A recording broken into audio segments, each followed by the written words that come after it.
McMurdo Station, Antarctica. Located on the southern peninsula of Ross Island, this is the largest research station on the continent. It was opened by the U.S. government in 1956 and houses up to as many as 1,200 residents at a time.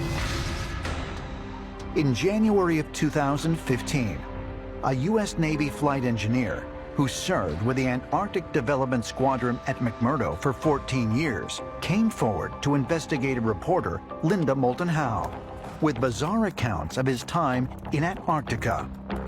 In January 2015, I got an email from a retired naval flight engineer. He's asked me to call him only Brian in the world public, and this is what he told me. From about 1983 to when he retired from the Navy in 1997. He was in all kinds of what they call Antarctic Squadron expedition missions that included rescuing people in and out of various places. In all these trips, nothing of a high strangeness had occurred, and then all of a sudden it was one thing after another. During a squadron mission in the Transantarctic Mountains, the whole crew saw a whole bunch of silver darting objects, and they are round. And he says they're doing the strangest thing. They're going like to this peak in a group, to this peak in a group, to this peak in a group, and then they'd all take off. And not only did this happen once, it happened over and over. According to the informant, this was just one of many strange mysteries on the continent that he witnessed during his time there. They get an assignment not long after. There's a medical emergency. They are now under the gun, the clock is ticking, and a decision was made. They're going over through the no-fly zone because it's a medical emergency. And what do they see?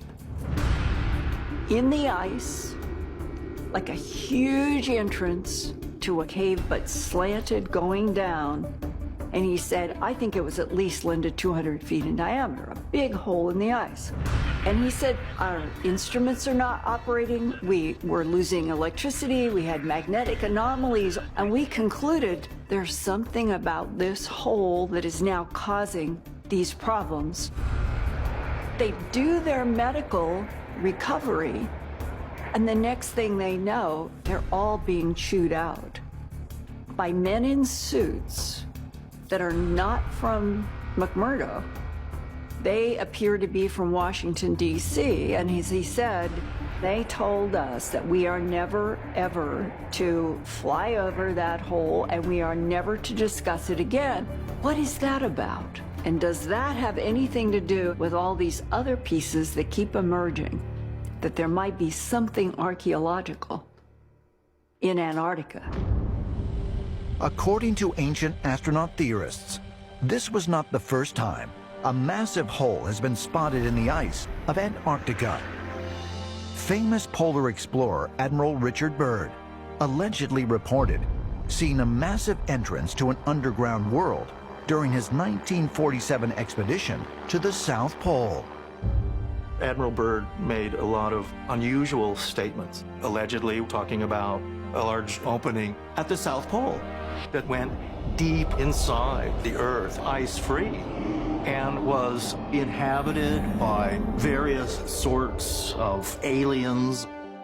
And when Byrd got back to the United States, he was brought back to Washington, where he was questioned very heavily about his statements.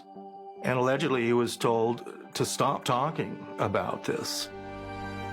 You have to wonder, is the South Pole some kind of extraterrestrial entry zone? Some kind of portal that's so important that it has to be controlled by the military?